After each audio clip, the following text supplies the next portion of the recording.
সুপ্রিয় দর্শক সবাইকে স্বাগত জানাচ্ছি প্ল্যানেটারি হেলথ একাডেমিয়া সুরক্ষার প্রতিদিন অনুষ্ঠানে। আপনাদের সঙ্গে রয়েছে আমি ডক্টর অমিত হাসান।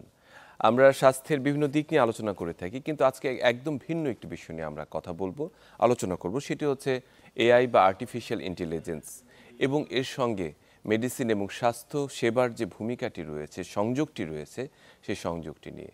আমরা জানি সমগ্র বিশ্বে এখন মানুষ গ্যাজেট নির্ভর। আমরা জানি যে বিভিন্ন রকম কৃত্রিম বুদ্ধিমত্তা অথবা আর্টিফিশিয়াল ইন্টেলিজেন্সের উপরে বিভিন্ন ক্ষেত্রে কাজ চলছে, মানুষ কাজ করছে। প্রতিনিয়ত তাদের দ্বারা অনেকে প্রভাবিত হচ্ছে, উপকৃত হচ্ছে, অথবা অনেক সময় অপকারেরও শিকার হচ্ছে। কিন্তু একই সঙ্গে এটিও সত্যি যে আর্টিফিশিয়াল ইন্টেলিজেন্স এখনকার একটি বাস্তব দিক, এবং সেই দিকটি কিন্তু স্বাস্থ্য খাতেও বা স্বাস্থ্য সেবায়ও কিন্তু দারুণভাবে প্রভাবিত করছে। আমরা যদি একটু সমগ্র বিশ্ব ঘুরে আসি, আমরা জানি যে চীনে একটি দেখা যাচ্ছে যে আর্টিফিশিয়াল ইন্টেলিজেন্স হসপিটাল তারা তৈরি করে ফেলেছে, এবং বিভিন্ন জায়গায় বিশেষ করে স্বাস্থ্য সেক্টরে প্রত্যেকটি ক্ষেত্রে বিশেষ করে ডায়াগনোসিস এবং রোগীর রেকর্ড অথবা তার পরবর্তী যে বোর্ড বা সিদ্ধান্ত, সম্মিলিত সিদ্ধান্তের ক্ষেত্রেও কিন্তু আর্টিফিশিয়াল ইন্টেলিজেন্সের সহায়তা নেওয়া হচ্ছে। আমাদের প্রশ্ন হচ্ছে যে এই আর্টিফিশিয়াল ইন্টেলিজেন্স এই চিকিৎসা ক্ষেত্রে আমাদেরকে সহযোগী ভূমিকা হিসেবে কতটুকু আসলে কাজ করছে, এবং আসলে এটি কি কখনো একজন চিকিৎসকের বিকল্প হতে পারে? সেই অনেকগুলো জিনিস আমাদের সামনে ঘুরে ফিরে আসে, এবং সেই বিষয়গুলো নিয়ে আজকে আমরা কথা বলতে চাই।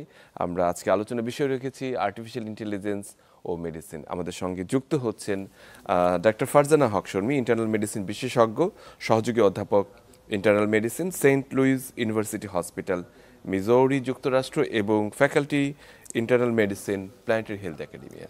ডাক্তার ফারজানা, আপনাকে স্বাগত আমাদের অনুষ্ঠানে। অনেক ধন্যবাদ আমাকে আমন্ত্রণের জন্য। একই সঙ্গে আমাদের সঙ্গে যুক্ত রয়েছেন সারওয়ার আকন, সফটওয়্যার ইঞ্জিনিয়ার, সাবেক software QA test analyst, mark pharmaceuticals, যুক্তরাষ্ট্র। সারওয়ার আকন, আপনাকে স্বাগত আমাদের অনুষ্ঠানে। ধন্যবাদ। আমাকে আমরা আসলে এই যে দুজনের যে সম্মিলিত যে যুক্ত আপনাদের করেছি, যে একজন ইন্টারনাল মেডিসিন স্পেশালিস্ট এবং একজন সফটওয়্যার ইঞ্জিনিয়ার, এর সাথেই কিন্তু এবং ব্যক্তিগতভাবে কিন্তু আসলে আপনারা একটা সংযুক্ত একজন সফল একজন দম্পতি। তো এই যে মেডিসিনের সঙ্গে সফটওয়্যারের যে সম্মিলন, সেটি যেরকম আপনাদের ব্যক্তিগত জীবনে ঘটেছে, বাস্তব জীবনেও বা আমরা বলবো প্রায়োগিক জীবনেও কিন্তু তার একটি প্রভাব আমরা আজকে আনতে চাই। তো আমি ফারজানাকে দিয়ে শুরু করব, যে আসলে বর্তমান বিশ্বে এটি একটি আমরা বলবো যে এখন সবচেয়ে আলোচিত একটি বিষয়, টপিকস, যে আর্টিফিশিয়াল ইন্টেলিজেন্স।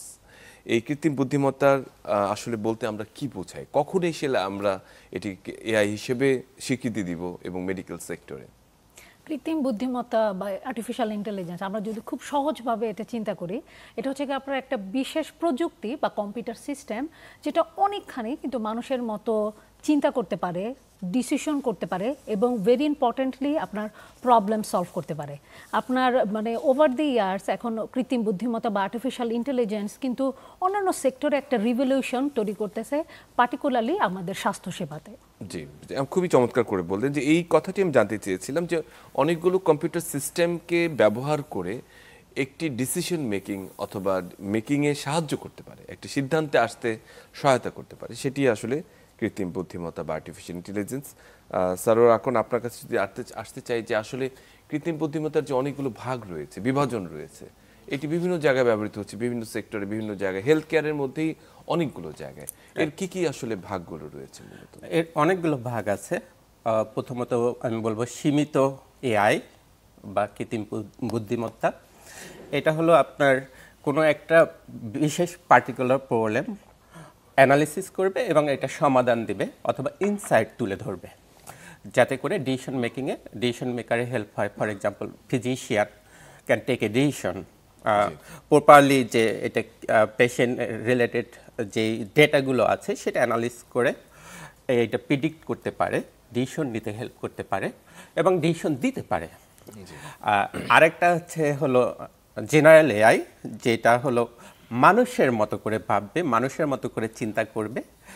এই এআই এর এই স্টেজটা এখনো আমরা আসিনি, সেটা সামনে আমরা আসবো। আর একটা ভাবা হচ্ছে যে সুপার এআই, যেটা হয়তো মানুষ থেকেও বেশি ভাববে। হ্যাঁ, সেটা আরো সামনে আসতেছে, সবাই চিন্তা করতেছে কিভাবে এটাকে আনা যায়। তো এখন প্রতিনিয়ত আমরা যেটা দেখি সেটা সীমিত এআই, যেমন অ্যামাজনের অ্যালেক্সা, রাইট। রাইট, আপনি অ্যাপেল ওয়াচ কথা বললেন, যে সেটা হার্ট মনিটর করতে পারে, বলতে পারে যে ট্রেনটা কোথায় যাচ্ছে। জি, এইটা একটা সীমিত এআইয়ের উদাহরণ। লিমিটেড বা একটি নির্দিষ্ট সীমা পর্যন্ত Right. সে কাজ করে। এবং আপনার কথা শুনে আমার সেই ছোটবেলার যে আমরা সায়েন্স ফিকশনগুলো দেখতাম, যে একসময় পৃথিবী দখল করে নিয়েছে সব রোবটরা, এবং এই ধরনের একটা আতঙ্ক তৈরি করতো যে আমরা কি মানে এই যে সুপার এআই যেটি বললেন আর কি, যে আমাদের চেয়ে বেশি চিন্তা করতে পারে, এরকম চিন্তা করা হচ্ছে।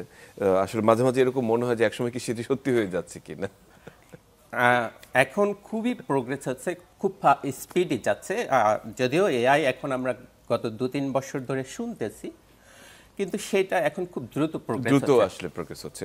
ধন্যবাদ সারোয়ার আপনাকে। আমি ফারজানা আপনার কাছে যদি ফিরে আসি, আসলে আমরা যেহেতু আসলে এটা আমাদের একটা হেলথ শো, কাজেই এই এআই এই হেলথ কেয়ারের ক্ষেত্রে কিভাবে আসলে প্রভাবিত করছে, বা ট্রান্সফরমেশন যে of AI in the health sector, এটা আসলে কিভাবে হচ্ছে বর্তমান বিশ্বে, ট্রেন্ডটি কি?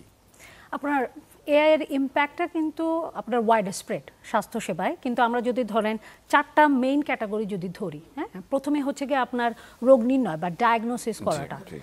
এই এআই এর মাধ্যমে কিন্তু আমরা যে কোনো ক্যান্সার, স্ট্রোক খুব সহজে ডায়াগনোসিস করতে পারি, যেটা হয়তো বা একটা ডাক্তার মিস করতে পারে। হ্যাঁ, সেকেন্ড হচ্ছে গিয়ে আপনার মানে প্রেডিক্ট করা যে আচ্ছা এই রোগীটার কি ক্যান্সার হওয়ার চান্স আছে কিনা, কতখানি, right. এই রোগীটার কি ডায়াবেটিস হতে পারে কিনা 5 থেকে 10 বছরে। তৃতীয়ত হচ্ছে গিয়ে আপনার ড্রাগটা ডেভেলপ করা, নতুন নতুন ড্রাগ। একটা ড্রাগ তৈরি করতে কিন্তু আপনার অন অ্যান অ্যাভারেজ 12 বছর সময় লাগে। আর্টিফিশিয়াল ইন্টেলিজেন্সের মাধ্যমে আমরা সেই সময়টা কমায় আনতে পারি। এবং লাস্টলি হচ্ছে গিয়ে আপনার প্রিভেন্টিভ কেয়ার। হ্যাঁ, আপনার এই কোনো একটা prevention is better then cure. কোনো একটা ডিজিজ হওয়ার আগেই আমরা যদি আমাদের জনগণকে শিক্ষিত করতে পারি এবং স্যাম্পল নিয়ে ডায়াগনোসিস করে ফেলতে পারি যে আচ্ছা এই রোগটা হতে পারে, এটা কিন্তু আপনার এআই এর ক্ষেত্রে একটা অসীম একটা ইম্প্যাক্ট।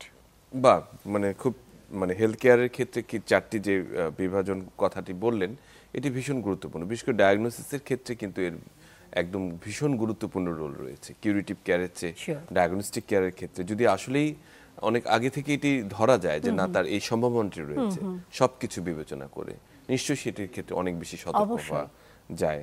আমি আসবো আপনার কাছে ফিরে, তার আগে আমাদের সফটওয়্যার ইঞ্জিনিয়ার স্যারও এখন আপনার কাছে যদি আসতে চাই, যে আসলে এই যে আমাদের বিভিন্ন রকমের যে ট্রায়ালগুলো হচ্ছে, আমরা যদি বলি যে ক্লিনিক্যাল যে ট্রায়ালগুলো চলছে বিশ্বের বিভিন্ন দেশে, সেগুলোকে আসলে যদি আমরা একটু রিশেপ করতে চাই, যে এআই দিয়ে যদি প্রভাবিত করতে চাই, যে দ্রুত করা, যেটি ডক্টর ফারজানা বললেন যে এটি আগে একটা ট্রায়াল করতে দেখছে অনেক সময় লাগতো, একটি ভ্যাকসিন আসতে অনেক সময় লাগে, 12 বছর একটা ড্রাগ আসতে সময় লাগে, কিন্তু এটিকে কি রিশেপিং করা যায় কিনা আর্টিফিশিয়াল ইন্টেলিজেন্স? আমি মনে করি যে আর্টিফিশিয়াল ইন্টেলিজেন্স একটা বিপ্লব আনছে এই ক্ষেত্রে।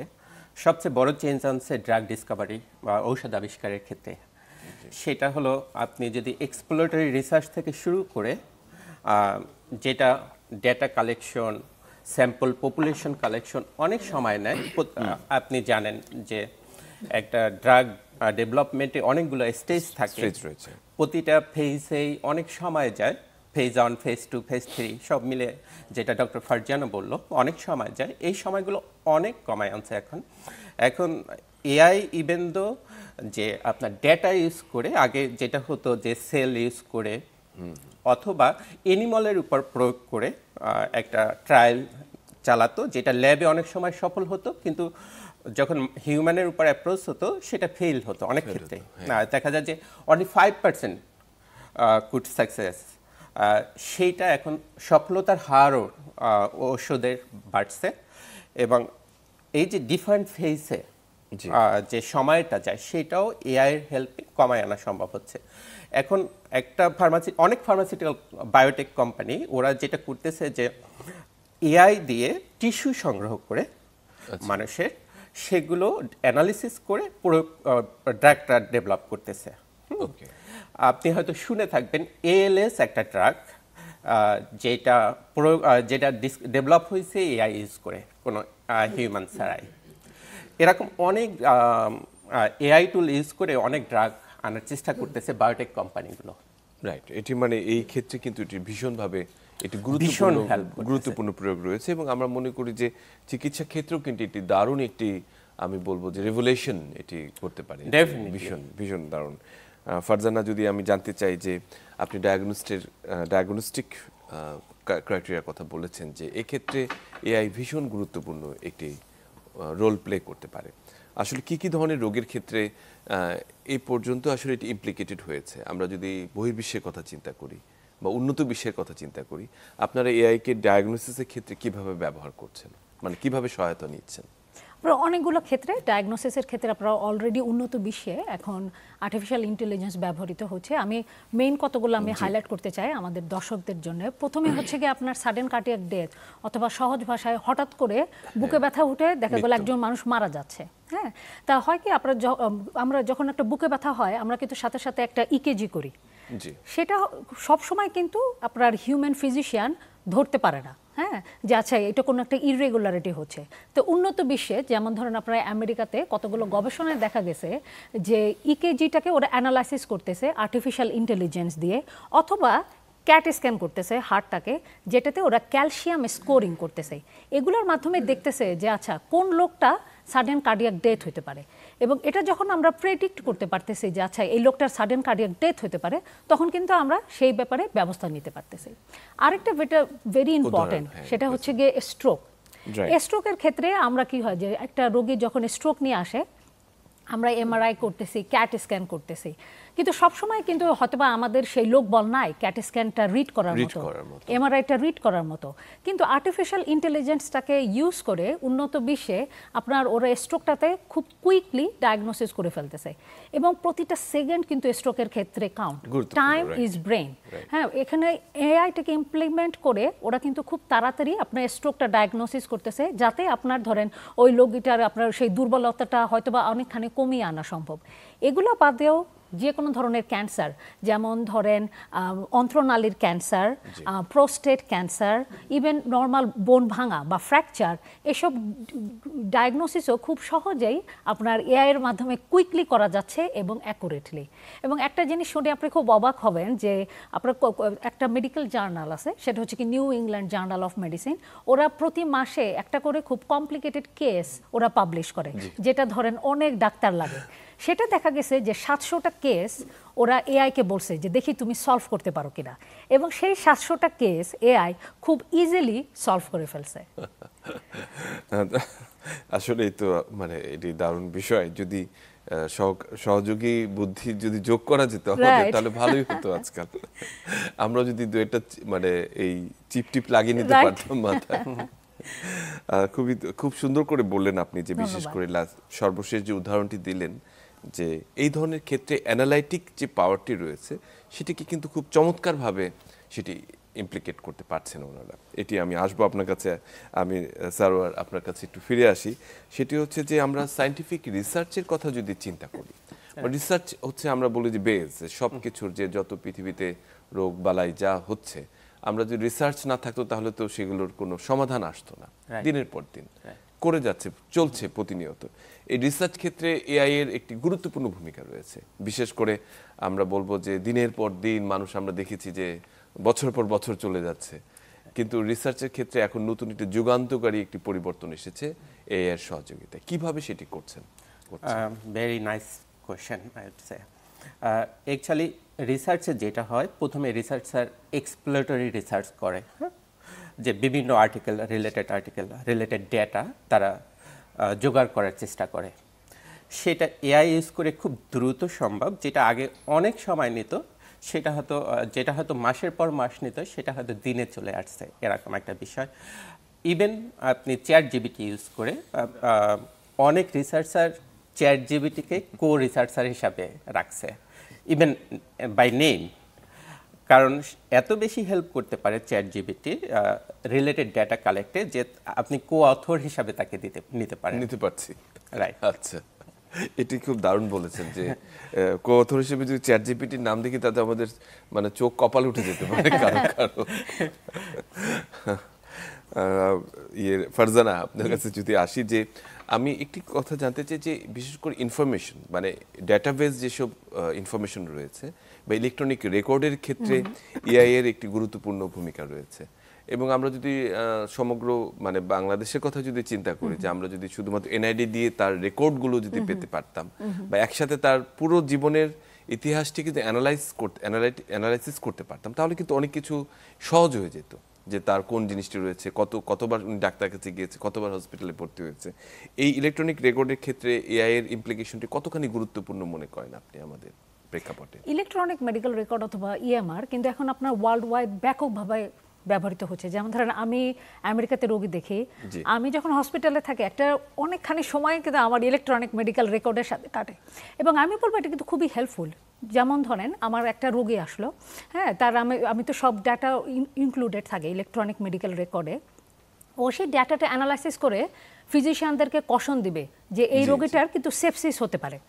সেপসিস হচ্ছে কি আপনার কিন্তু খুব খারাপ একটা রোগ, যেটা হচ্ছে কি আপনার আমাদের রক্তের ইনফেকশন। যেমন ধরেন ক্যান্সারে মানুষ মরে মাস থেকে বছরে, সেপসিসে কিন্তু রোগী মরতে পারে ঘন্টার মধ্যে ইভেন। তাই এই ইলেকট্রনিক মেডিকেল রেকর্ড একটা এক্সাম্পল হলো গিয়ে সেপসিসের সময় বা ব্লাডের যে ইনফেকশন সেটা আপনার কশন করবে, ডাক্তারকে দিবে যে আচ্ছা তোমার এই রোগীটাকে এখন একটা স্যালাইন দেওয়া দরকার, তোমার এই রোগীটাকে একটা অ্যান্টিবায়োটিক দেওয়া দরকার। যেটার কারণে কিন্তু আপনার আলটিমেটলি আমেরিকা, কানাডা, ইউকে অনেকখানি যে সেপসিস বা ব্লাডের যে ইনফেকশনের কারণে ডেথ রেটটা কিন্তু সিগনিফিকেন্টলি কমে গেছে। আরেকটা যদি আমরা দেখি খুব সহজ, আমরা তো ধরেন রোগী আসলে কিছু না কিছু আমরা তাদেরকে ওষুধ দিচ্ছি তাদের অনুযায়ী, কিন্তু অনেক সময় যদি আমরা না জানি যে তারা কোন ড্রাগসটাতে অ্যালার্জিক, তখন কিন্তু আপনার উপকারের থেকে অপকার হয়ে যাবে বেশি। সিভিয়ার একটা অ্যালার্জিক রিয়াকশন কিন্তু মানুষকে মেরে ফেলতে পারে। তাই এই ইলেকট্রনিক মেডিকেল রেকর্ডগুলা কিন্তু আপনার ডাক্তারদেরকে এমপাওয়ার করে অনেক বেশি, আপনার তাদের অনেক ক্যাপাসিটি বাড়ায় দেয় যে কিভাবে আমরা রোগীর সেফটিটা, হ্যাঁ, আমাদের তো খালি ট্রিটমেন্ট না, আমাদের গোল হচ্ছে গিয়ে তাদেরকে আদর্শ চিকিৎসা সেবা দেওয়া। একদম যথার্থ বলেছেন যে এই যে কশনগুলো রয়েছে, যে এই ওষুধটি উনি অ্যালার্জি রয়েছে, অথবা এই উনার সিকিডি রয়েছে, এই ওষুধগুলো ওনাকে ইউজ করে, অনেক সময় হয়তো অনেক তাড়াহুড়ায় ভিড়ে মানুষ অনেক সময় ইগনোর করে যায়, কিন্তু সেটি যদি পপ করতে থাকে যে তার ক্ষেত্রে, তাহলে কিন্তু এটি দারুণ একটি তার জন্য সতর্কবার্তা হয়ে থাকে। এবং মিস্টার সারওয়ার, আমি যদি আপনার কাছে আসি, যে একটা আসলে এআই একটা কথা বলছিলেন যে রিসার্চের ক্ষেত্রে কো-অথর হিসেবে আছে, চ্যাট জিপিটির কথা বললেন, অ্যালেক্সার কথা বললেন, আমরা কিন্তু আমাদের প্রাত্যহিক জীবনে কিন্তু এদের ব্যবহার আমরা দেখেছি। এবং আপনার যে স্মার্ট ওয়াচটি রয়েছে সেটিও কিন্তু আসলে একটি গুরুত্বপূর্ণ ভূমিকা পালন করে অনেক সময়, বিশেষ করে প্রতিনিয়ত আপনি সারাদিনে কত স্টেপস হাঁটলেন, আপনার ব্লাড প্রেশার মনিটরিং রেকর্ডটি সেখানে থাকতে পারে, হার্টের উঠানামা, স্যাচুরেশন থেকে শুরু করে অনেক কিছু কিন্তু সে প্রেডিক্ট করতে পারে। তো এই যে জায়গাগুলো, এই প্রিডিকশনগুলো আসলে একটা রোগ নির্ণয়ের ক্ষেত্রে কতখানি সহায়তা করে, এবং এই ক্ষেত্রে এই এআই এর ভূমিকা কতখানি? অ্যাকচুয়ালি এআই রোগ ট্রেন্ড ধরার জন্য এআই খুবই পারফেক্ট সমাধান দেয়, যেটা হলো আপনি যদি ঔষধ থেকে ধরেন, ঔষধ আবিষ্কার যেটা ওইটা থেকে তারপরে আপনি যখন প্রয়োগ করবেন সেটার কার্যকারিতা কী হবে সেইটা আপনি আগেই অনুমান করতে পারতেছেন, ট্রেন্ডটা বুঝতে পারতেছেন। এই ওষুধটা দিলে এই এতগুলো আপনার যদি স্যাম্পল পপুলেশনে দেখেন তাহলে সারা দুনিয়াতে লোকের উপর কেমন হবে সেটা আগে থেকে আপনি অনুমান করতে পারতেছেন ট্রেন্ড অ্যানালিসিস করে। সেটা ধরেন আপনি এখন যদি ঔষধ প্রয়োগের ক্ষেত্রে হয় বা অসুখের ক্ষেত্রে হয়, সেটা একই হবে। ফর এক্সাম্পল ডায়াবেটিক্স, আপনি যদি পেশেন্টের গ্লুকোজ লেভেলটা, আগের glucose level, that patient history then, আপনি যদি তার বয়স, তার ফ্যাট, তার স্ট্রেস লেভেল, এবং আপনি যদি তারপরে জানতে চান যে এর সামনে জটিল রোগ লাইক কিডনি অথবা হার্ট ফেইলার এর সম্ভাবনা কতটুকু, সেটা আপনাকে এআই বলে দিতে পারবে, প্রেডিক্ট করে দিবে। এটি দারুণ বলেছেন। এবং অনেক ক্ষেত্রে দেখা যাচ্ছে যে এআই সতর্ক করে, যে আপনার মান্থলি মনিটর করে সে কিন্তু আপনাকে সতর্ক করবে যে তোমার কিন্তু এই সমস্যা হচ্ছে, you need to go to a doctor, physician. এমন ডিভাইস থাকবে যে ওইটা আপনাকে সতর্কতা দিবে। আমরা ফারজানা আপনার কাছে ফিরে আসবো, তবে তার আগে একটা ছোট্ট বিরতি নিয়ে নিই। প্রিয় দর্শক, আমরা আজকে কথা বলছিলাম যে আর্টিফিশিয়াল ইন্টেলিজেন্স এবং স্বাস্থ্য ক্ষেত্রে তার ভূমিকা নিয়ে সঙ্গেই থাকুন, ফিরে আসছি একটু পর।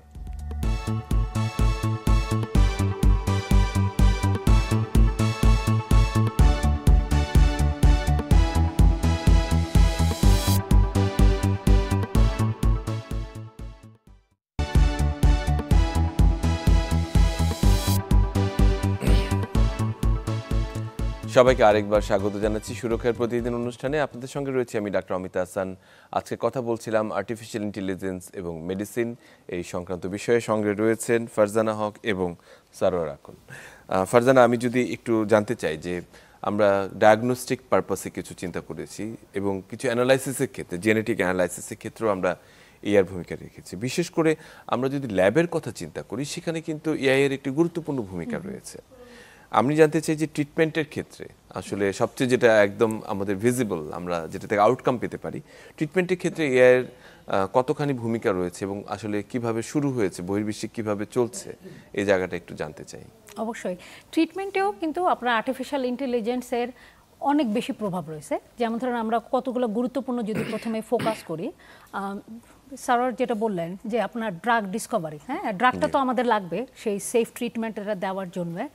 ড্রাগের যে আপনার ইনভেনশনটা সেটা কিন্তু অনেকখানি শর্ট হয়ে যাচ্ছে, আমরা পাচ্ছি সেফ ড্রাগ। সেকেন্ডলি আপনার যে রোবোটিক যে সার্জারিগুলা, হ্যাঁ, এটা ধরেন আপনার একটা ব্রেনের সার্জারি করতেছে একটা নিউরো সার্জন, আপনি কার্ডিওলজিস্ট, আপনি ধরেন যখন একটা কার্ডিয়াক ক্যাথ করতেছে, হ্যাঁ, তখন সেই রোবোটিক সার্জারি এআইটা কিন্তু আপনার এক্স্যাক্টলি পিন পয়েন্ট করতেছে এরিয়াটা। ওখানে ধরেন একটু যদি নড়চড় হয় রোগীর কিন্তু অনেক ক্ষতি হয়ে যাবে। ব্রেন সার্জারির সময় একটু যদি অন্য জায়গায় যায় তখন কিন্তু দেখা গেল রোগীর হাত পা অবশ হয়ে যাবে। তৃতীয়ত হচ্ছে গিয়ে যেমন ধরেন একটা চেস্ট এক্সরে আমরা করতেছি, একটা বুকের একটা যে আমরা ইমেজ নেই, অনেক সময় দেখা যায় যে অনেকগুলো নোডুল আসতেছে বা লাম্পের মতো, হয়তো বা যেটা আপাত দৃষ্টিতে মনে হচ্ছে এটা মনে হয় ক্যান্সার, হ্যাঁ, কিন্তু অনেক ক্ষেত্রে কিন্তু ওটা আপনার নর্মালও হতে পারে, বিনাইন যেটাকে আমরা বলি। এআই বা আর্টিফিশিয়াল ইন্টেলিজেন্স কিন্তু সেটা ডাক্তারদেরকে বোঝাতে সাহায্য করতেছে যে আচ্ছা এটা বিনাইন বা এটার কোনো ক্যান্সারের ঝুঁকি নাই, এক্ষেত্রে আমরা চেস্ট এক্সরেটা 1 বছর করলেই পারি। ইন কন্ট্রাস্ট এটা আপনার ক্যান্সার, এটার ক্ষেত্রে আমাদেরকে এখনই অনকোলজিস্টের কাছে পাঠাতে হবে। এবং লাস্টলি আপনার যে কেমোথেরাপি ড্রাগগুলা, যেমন ধরেন অন্যান্য ওষুধগুলা আমরা গ্রামে হিসাব করি, কেমোথেরাপি ড্রাগগুলো কিন্তু মাইক্রোগ্রাম, এত ছোট হিসাব, এবং সেটা যখন হিউম্যানলি করা হয় সেটা কিন্তু আপনার অনেক সময় লাগে এবং ডেফিনেটলি ভুল হওয়ার একটা চান্স থাকে যেহেতু খুব সূক্ষ্ম হিসাব। এআই এর মাধ্যমে আমরা যখন আপনার সেই মাইক্রোগ্রাম কেমোথেরাপিটা হিসাব করতে পারি, সেটা কিন্তু আমরা নিশ্চিত করতে পারি যে আমাদের রোগী একদম এক্স্যাক্টলি কারেক্ট ডোজটা পাচ্ছে। একদম, মানে এই ধরনের ছোট ছোট অনেক কিছু এবং অ্যানালাইসিসের ক্ষেত্রেও কিন্তু খুব গুরুত্বপূর্ণ ভূমিকা পালন করে। বিশেষ করে আমরা যদি রেডিওলজিক্যাল অ্যানালাইসিস বলি, যেটা আপনি বললেন অলরেডি, যেটা হয়তো বা এমআরআই অথবা সিটি স্ক্যান এবং অথবা ইকোকার্ডিওগ্রাফি, সেক্ষেত্রে কিন্তু সে অটো অ্যানালাইসিস করে দিতে পারে যে পেশেন্টের কত পার্সেন্ট রয়েছে। এই ধরনের বিষয়গুলো কিন্তু চমৎকারভাবে ইমপ্লিকেটেড হচ্ছে। মিস্টার সারোয়ার, আমি যদি আপনার কাছে আসি, যে আমরা সম্প্রতি শুনেছি যে চীনে একটি এআই হসপিটাল ওনারা চালু করার চেষ্টা করছেন এবং কিছুটা ট্রায়াল চলছে বা শুরু হয়েছে। মানে আমি ভীষণ ভাবতে অবাকই লাগছে যে আমি গেলাম, একজন রোবট অথবা কিছু বা একটা মেশিনের সামনে আমাকে বসিয়ে দিল, আমার রোগ ধরে ফেললো। এই বিষয়টা কি আসলে স্বপ্ন নাকি এটি আসলে সত্যি সত্যি বাস্তবে পরিণত হচ্ছে? এক্স্যাক্টলি সত্যি। আপনার চীনে শুধু এআই হসপিটাল না, তাদের এখন গাড়ি চালাচ্ছে ড্রাইভারহীন, অনেকগুলো শহরে এখন গাড়ি চলতেছে। বাইদু নামে একটা কোম্পানি, যাদের গাড়ি চলতেছে চীনের বিভিন্ন শহরে, যাতে কোনো ড্রাইভার নেই, ট্যাক্সি ক্যাবিং করতেছে। জি জি। তো আপনি যেটা বললেন এটা খুবই সত্যি এবং আমরাও দেখতে পাবো হয়তো সামনে বাংলাদেশ। আচ্ছা, আমরা আপনার সাথে একই সাথে সম্পূরক প্রশ্ন নিয়ে যদি একই সঙ্গে আসি, যে মানে ভবিষ্যতে এআই এর আপডেট বা অ্যাডভান্সমেন্টগুলো কি কি হতে পারে? আপনি যেটা বলেছিলেন যে সীমিত আকার, তারপরে হচ্ছে সুপার এআই, মানে ভবিষ্যতে আমরা কোন জায়গা, হেলথ কেয়ারের ক্ষেত্রে কোন কোন জায়গাগুলোতে আমরা যেতে পারি? খুবই সুন্দর কোশ্চেন। আসলে প্রথমত আমার মনে হয় যে ঔষধ আবিষ্কারের ক্ষেত্রে একটা বিপ্লব আনতেছে এআই, যেটা আপনাকে খুবই সময় কমায় দিতেছে টার্গেটেড পপুলেশন, পেশেন্ট পপুলেশন পেতে। স্পেশালি ধরেন রেয়ার ডিজিজেস, যেমন ক্যান্সার, কিছু ক্যান্সার থাকে যেগুলোর আপনার পেশেন্ট পপুলেশন পাওয়া খুবই কষ্টকর ঔষধ কোম্পানিগুলোর। সেইটা যদি টিস্যু কালেক্ট করা হয় এবং সেটা দিয়ে ঔষধটা ডেভেলপ করা খুবই সম্ভব হয় এবং সময়টা কমায় আনে। যেটা আমি বলবো একটা বিপ্লব হচ্ছে ঔষধ আবিষ্কারের ক্ষেত্রে। একদম। তারপর যেটা হচ্ছে যে আপনার রিমোট স্বাস্থ্য সেবা দেওয়ার ক্ষেত্রে অনেক জায়গায় ফিজিশিয়ান অ্যাভেলেবেল থাকে না, সেইখানে ডিভাইস ইউজ করে মনিটর করা সম্ভব। যে যেমন হার্ট রোগ, আপনি একজন হৃদরোগ বিশেষজ্ঞ গ্রাম বা প্রত্যন্ত অঞ্চলে হয়তো নেই, সেখানে তারা বিভিন্ন ডিভাইস ইউজ করে, এটা এমন হচ্ছে যে ডিভাইস ইউজ করে ডিভাইস বলে দিবে যে তোমার এখন যেতে হবে, তোমার এখন যেতে হবে। তারপর আপনি ধরেন এই যে ডিভাইসগুলো ইউজ করতে পারে, তারপর এআই দিয়ে আপনি সঠিক, যেটা ফারজানা বললো যে প্রিসিশন ট্রিটমেন্ট হবে, আরও প্রিসিশন হবে, জি। সেটা হয়তো এররটা কমায় দিবে চিকিৎসা ক্ষেত্রে। জি।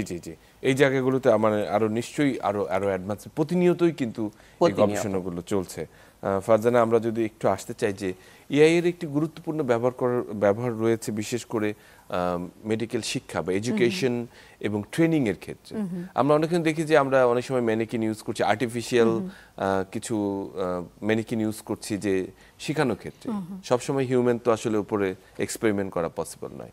সেক্ষেত্রে একজন ট্রেনির ক্ষেত্রে বা মেডিকেল এডুকেশনের ক্ষেত্রে এআই এর ভূমিকা কতখানি? আমি আপনার একজন এডুকেটর, আমার ধরেন মেডিকেল স্টুডেন্ট, রেসিডেন্ট ফিজিশিয়ান বা ফেলো ফিজিশিয়ান, তাদেরকে আমি ট্রেন করাই এবং ওভার দ্য ইয়ার্স আমি দেখতে পাচ্ছি আর্টিফিশিয়াল ইন্টেলিজেন্স কিন্তু অনেকখানি ডিফারেন্স করে দিচ্ছে মেডিকেল এডুকেশনটা।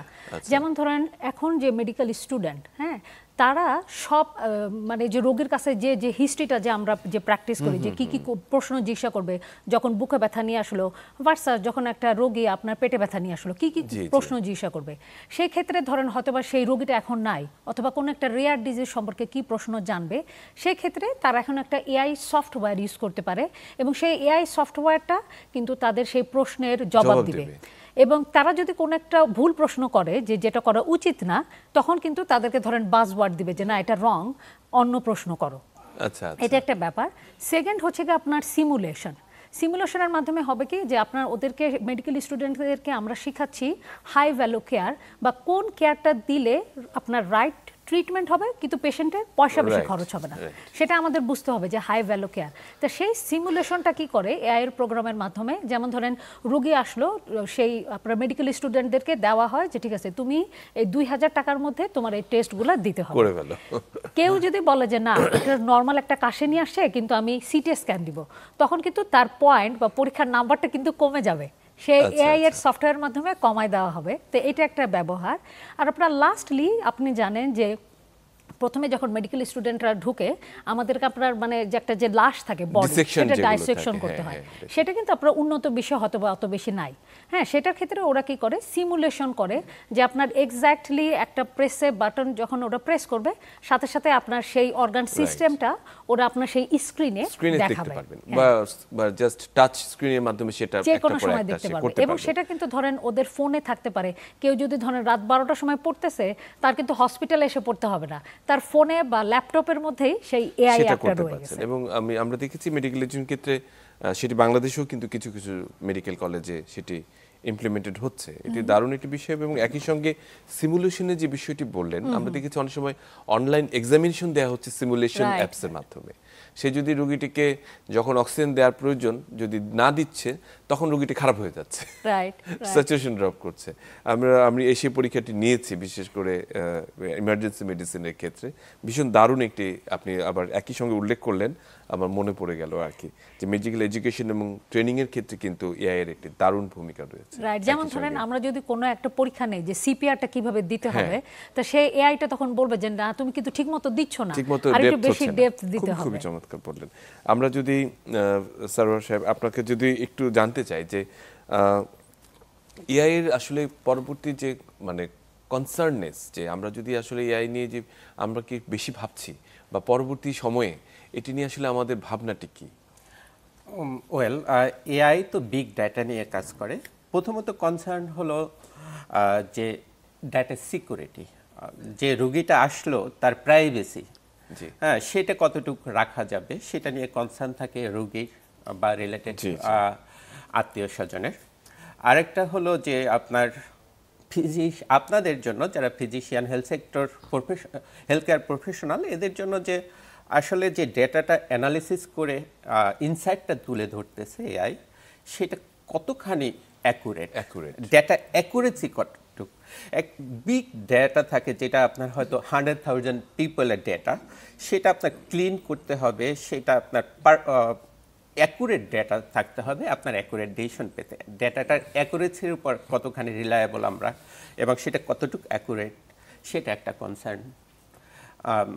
তারপরে এটা গভর্নমেন্ট থাকে, প্রতিটা দেশে এক একটা রেগুলেশন থাকে, এক এক দেশের এক এক ধরনের রেগুলেশন, সেইটা কতখানি এটা মেনটেন করতেছে, এটা আর একটা কনসার্ন।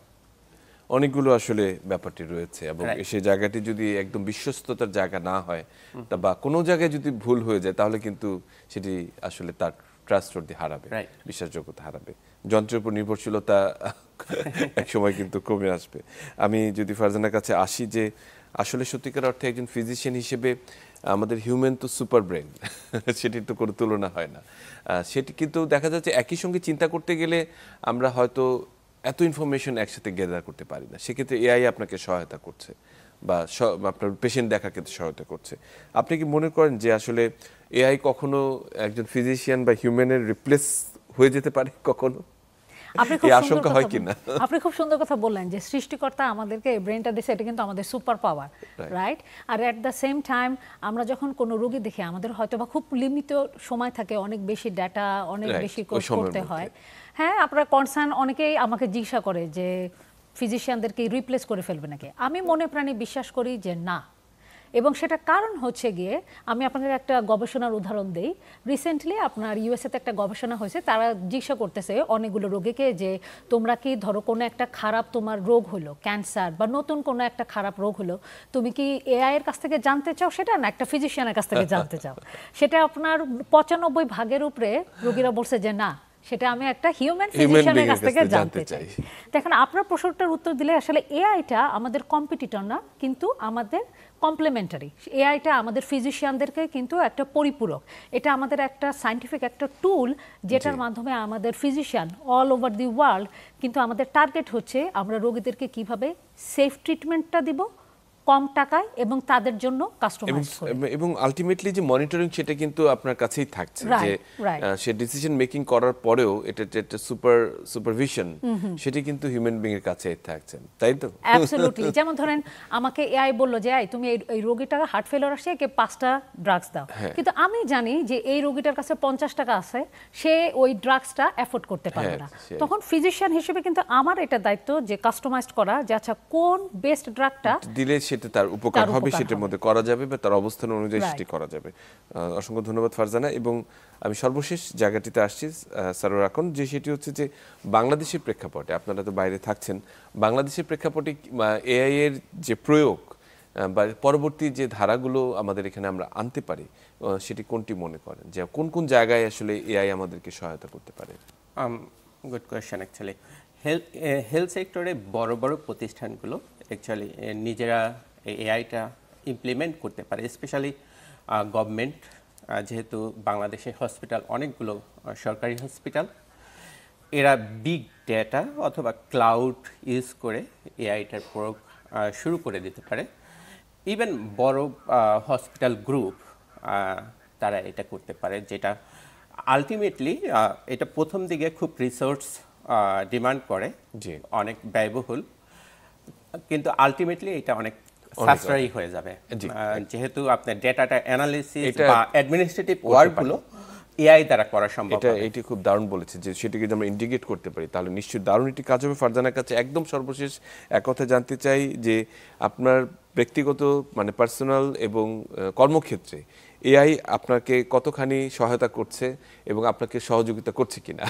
অনেকখানি। আমি বলবো এআই খুবই সহযোগিতা করতেছে। যেমন ধরেন, আমাদের ইয়ারে যখন অনেকগুলো একটা রোগী আসে, হ্যাঁ 30টা রোগী একসাথে চলে আসলো 1 মিনিটের মধ্যে, এআই ফ্ল্যাগ দিতেছে যে এই রোগীটা বেশি সিক, ওকে তুমি আগে দেখো এবং ওই রোগীটাকে পরে দেখলেও হবে। হঠাৎ করে দেখা গেল এই রোগীটা একটা চেস্ট পেন নিয়ে আসছে, আমি যদি তাকে 2 মিনিটের মধ্যে না দেখি, সে হয়তো বা মারা যাবে। এই জায়গাগুলোতে আসলে মানে আপনার কোন রোগীটাকে কখন দেখতে হবে, প্রায়োরিটাইজেশন খুবই ইম্পর্টেন্ট। খুবই চমৎকার করে বললেন ফারজানা, ডক্টর ফারজানা হক এবং সারোয়ার আখন্দ, আপনাদের দুজনকে আমাদের পক্ষ থেকে অসংখ্য ধন্যবাদ আমাদের সাথে যুক্ত হওয়ার জন্য।